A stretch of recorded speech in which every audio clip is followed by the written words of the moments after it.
আজকে একটা গুরুত্বপূর্ণ বিষয় নিয়ে আলোচনা করব, সেটা হচ্ছে 404 ইরোর। দেখেন, আমরা যখন ক্লায়েন্টের ওয়েবসাইটে 404 ইরোরটা সলভ করতে যাই, তখন যেটা করি যে আমাদের যে 404 ইরোরের লিঙ্কগুলো কোনো একটা ভালো ইউআরএল এর সাথে 301 অথবা 302 রিডাইরেক্ট করি, যেটা আমার হতে পারে পার্মানেন্ট, হতে পারে টেম্পোরারি।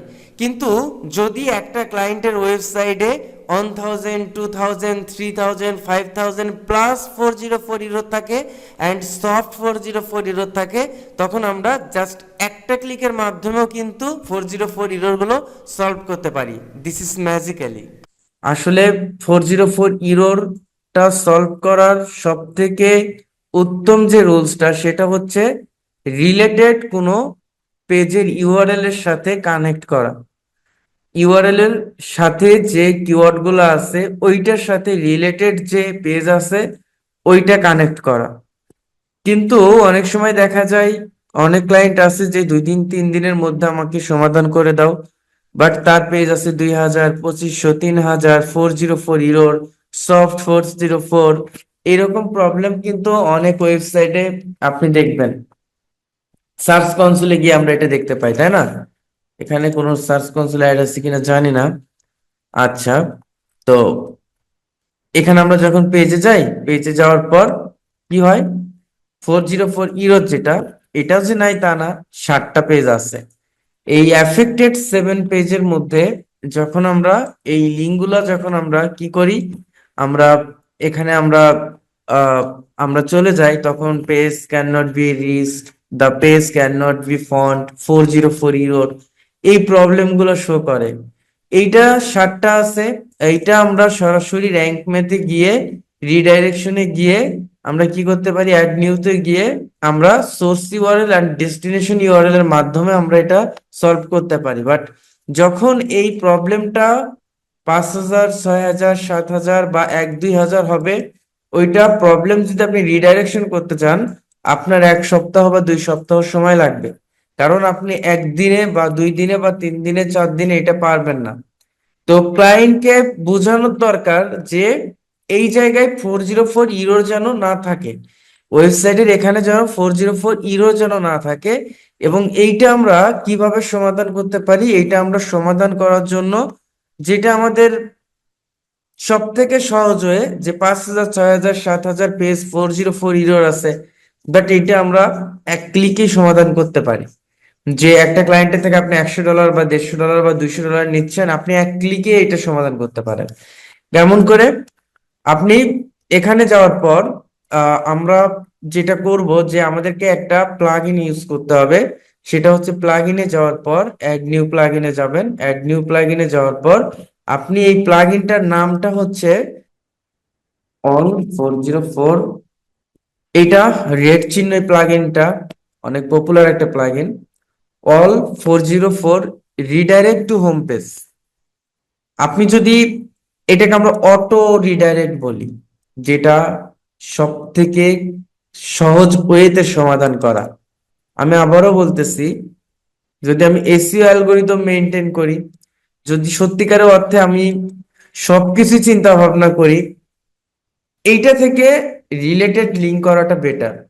এটা আমি ক্লাসে বলছি যে প্রত্যেকটা পেজ হোম পেজের সাথে রিডাইরেক্ট করতে হবে, এটা ঠিক না। এবং যদি অনেকগুলো পেজ হয়, ক্লায়েন্টের কাজ শুধুমাত্র একদিনে আপনার বুঝে দিতে হবে, যেটাকে আমরা বলি যে অনেক ক্লায়েন্ট আছে না, যে আমি 1 সপ্তাহে আমার হচ্ছে 1000 ব্যাকলিং লাগবে, 500 ব্যাকলিং লাগবে। এই যে এই ধরনের ক্লায়েন্টের কথা বলতেছি, যদি এরকম বলে, আপনি তো এরকম কাজটা নিলেন, আপনি পাগল হয়ে যাবেন যে সারা রাত শুধুমাত্র রিডাইরেক্ট করতেছেন 3000, 4000 পেজ। 4000 পেজে যদি আপনি প্রত্যেকটা রিডাইরেক্ট করতে 30 সেকেন্ডের সময় লাগে, তাইলে কত মিনিট সময় লাগবে চিন্তা করেন। তো ওই ধরনের ক্লায়েন্টকে যারা বোঝে না, যাদের প্রয়োজন খুব বেশি হতে হবে তা না, আবার যেটা হয় যে রিলেটেড পেজের সাথে করলে ওই পেজের যদি ব্যাকলিঙ্ক গুলো থাকে বা ওই পেজের যে অথরিটিটা থাকে, ওই অথরিটি গুলা ওই পেজে অ্যাড হয়, যেটা এখানে হবে না। এখানে প্রত্যেকটা পেজের যতগুলা ইউআরএল আছে সবগুলাই 404 ইরোর রিডাইরেক্ট যেটা আছে সেটা কি হবে, সেটা হোম পেজের সাথে হবে। All 404 redirect to home page, এটা আপনারা ইনস্টল করবেন। ইনস্টল করার পর আমরা এখানে অ্যাক্টিভে ক্লিক করব। অ্যাক্টিভে ক্লিক করার পর এই প্লাগইনটা অ্যাক্টিভ হয়ে যাবে। All 404 redirect to home page, আপনারা এখানে সেটিংসে যাবেন। সেটিংসে যাওয়ার পর এটাকে আপনারা মাস্ট বি, যদি ডিসেবল থাকে আপনারা এনাবল করে দেবেন।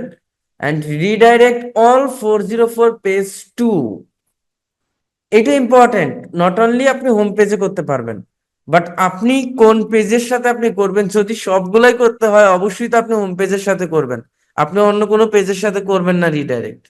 তো এটা যদি সবগুলাই করতে হয় তাহলে আমি মনে করি বেটারটা হোম পেজই, এবং অন্য পেজে লিঙ্ক দেওয়ার দরকার নাই। রিডাইরেক্ট অল 404 পেজ টু, এইটা কি আসলো, এখানে আমার হোম পেজটা আসলো। অ্যান্ড সিলেক্ট রিডাইরেক্ট টাইপ, এটা 301 আছে এবং 302।